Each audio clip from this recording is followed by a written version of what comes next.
Сәлеметсіздер ме, құрметті әріптестер? Бүгінгі ғылыми шығармашылық конференцияға менің ұсынатын тақырыбым қашықтықтан оқыту кезінде оқытушының үй жағдайында бар ақпараттық техникаларды тиімді пайдалану әдістері деп аталады. Өздеріңізге белгілі, Қазақстан Республикасының білім және ғылым министрінің пандемия кезінде білім беру ұйымдарында COVID-19 коронавирустық инфекциясының таралуын болдырмай жөніндегі шараларды күшейту туралы бұйрық шыққан болатын. Сол бұйрық негізінде біз сіздермен 16 наурыз 2020 жылдан бері қашықтықтан оқыту технологияларын пайдаланып, қашықтықтан ақпараттық техникаларды пайдалана отырып, білімгерлерге білім беріп келудеміз. Әрине, бұл бұйрық шыққан кезде әр оқытушының алдында үлкен де жауапты міндет тұрды. Ол қашықтықтан оқыту технологияларын пайдалана отырып, білімгерлерге сапалы білім беруге міндеттелген болатынбыз.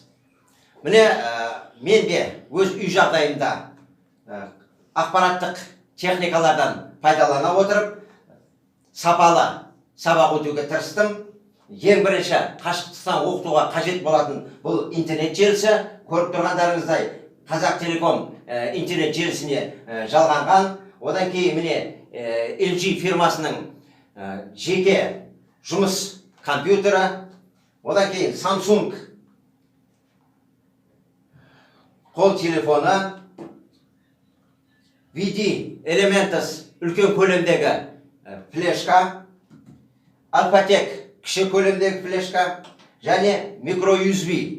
Бұл енді қол телефонынан компьютерге, компьютерден қол телефонына болмаса басқа да ақпараттық техникаларға материалдар өткізу үшін қолданылады. Одан кейін негізгі құралдардың бірі бұл дыбыс колонкасы. Дыбыс колонкасы міндетті түрде қажет. Себебі міне баяндама барысында кейінгі жұмыстарды түсіндірген кезде оның куәсі боласыздар. Ал енді мынау Samsung кіші диагоналды заманауи телевизор, LG фирмасының үлкен диагоналды заманауи телевизоры.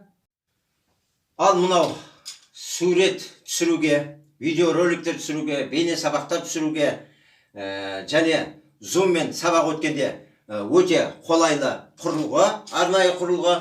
Бұған міне қол телефоны жалғанады және ол әртүрлі міне бұлай да түсіруге қоюға болады жағдайын. Егер жарық аз болатын болса, онда міне жарықтан пайдалануға болады.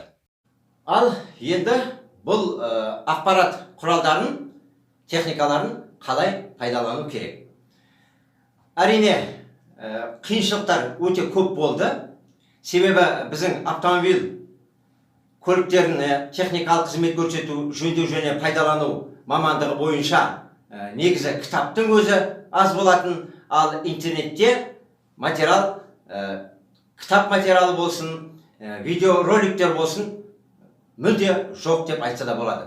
Сондықтан мен арнайы пән оқытушы маман ретінде қиындықтан шығудың жолдарын іздедім. Әрине таптым. Ол интернетте орыс тілінде материалдар жеткілікті. Енді сол орыс тілінен қазақ тіліне аударуға тура келетін болды. Әр күнгі әр сабақты өстіп аударып отыруға тура келді. Міне, бірақ оның да өз алдына қиындықтары бар. Себебі орыс тілінен қазақ тіліне аудару кезінде көп сөздерді қате аударылады. Мысалы, конструкция сөзін дизайн дейді. Бізде такт деген түсінік бар. Такт деген сөзде инсульт дейді. Пружина сөзін көктем деп жағы аударады да, соның нәтижесінде сөйлемнің мағынасы да, абзацтың мағынасы да өзгеріп кетеді. Дегенмен, осылай әрине компьютердің көмегімен, аудармашының көмегімен аудардық, бірақ соны қайттан тексеріп, қайттан орнына қоюға өте уақыт көп кететін болды. Одан кейінгі менің ең жақсы көретінім және соны қолдайтыным бұл көрнекіліктер. Көрнекіліктер әрине сіз түсіндіріп жатқан кезде көрнекіліктерді көрсетіп отырсаңыз, ол білімгерге өте қажет материал деп санаймын. Жақсы түсінеді. Мен видео слайдтар дайындадым. Видео слайдтар дайындаған кезде міне көріп отырғандарыңыздай суреттерден, принципиалды сызбалардан, кинематикалық сызбалардан және мынандай суреттерден пайдаланып видео слайдтар жасадым.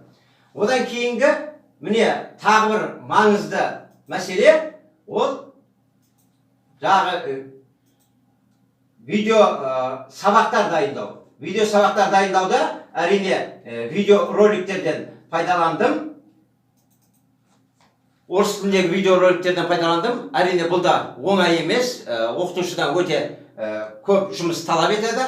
Мысалы, міне компьютердің алдында отырасыз да, видеороликті қойып, қолыңызға қағазын алып, оны жаңағы бірме-бірлеп переводтап отырасыз.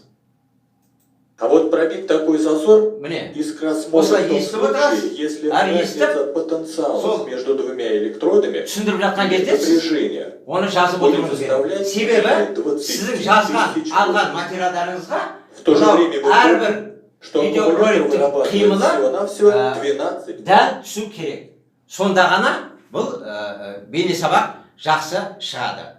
Енді бейне сабақтарды көріп шығайық. Міне қайсысы мысалы өзіммен видео слайдтар, бейне сабақтар дайындаған болсам, ең қолайлы және ұнағандары қалай? Соларды көріп шығайық. Құрметті әріптестер, демек, міне қазір мен сіздерге мына өтілген дайындаған бейне сабақтардың ішінен әртүрлі жағы түрде түсірген бейне сабақтарын көрсетемін. Мұнда суреттер қолданған, бағанағы айтқандай, әрі жаңағы роликтен алып пайдаланғанмын, әрі автомобильдің өзінен капотын ашып, болмаса багажын ашып, газ баллонды жаңағы қондырғыларды көрсеткенде пайдаланған болатынмын. Осындай әртүрлі әдіспен дайындалған міне кейбіреулерін сіздерге көрсетейін. Маған ең ұнайтынның бірі міне мынадай роликтер ұнайды. Міне қарап тұрғаныңызда міне автомобиль құрылымы өткен кезде міне айтайық, міне стартерді қазір өтіп атқан болсам, міне барлығы қимылда, барлығын білімгер өз көзімен көріп, бұны түсіндірген кезде өте үйренуге қолай. Одан кейінгісі міне бұл автомобильдің өзінен пайдаланып жағы неге түсіру бейне сабаққа. Міне көріп тұрғандарыңыздай, бүгін 13 қараша 2020 жыл кесте бойынша өтетін пәніміз автокөлік агрегаттары мен тораптарының құрамын, одан әрі поршын тобын, одан әрі газ таратқыш біліктің сигналдарын береді, салонына көрсетіледі. Мынау жоғары қысым шығатын бағанағы газдей жаңағы басында тұр, ал мынау құбыр, бұл құбыр қирадағы қысымда тұр, және оның негізгі одан кейін міне жаңағы кіріс шығыс орындары. Міне осылай нақты бөлшектерді көрсетіп, бұрап, анық көрсетуге болады. Одан кейінгісі міне мен сіздерге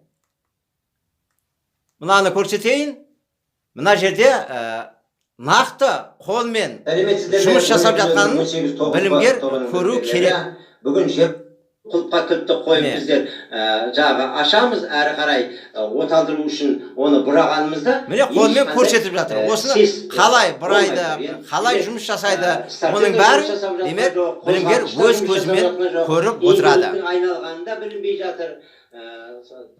Міне бүгінгі сіздермен өткізген ғылыми конференциямызда менің тақырыбымның мән мағынасы осы болатын. Тыңдағандарың үшін рахмет. Қош сау болыңыздар.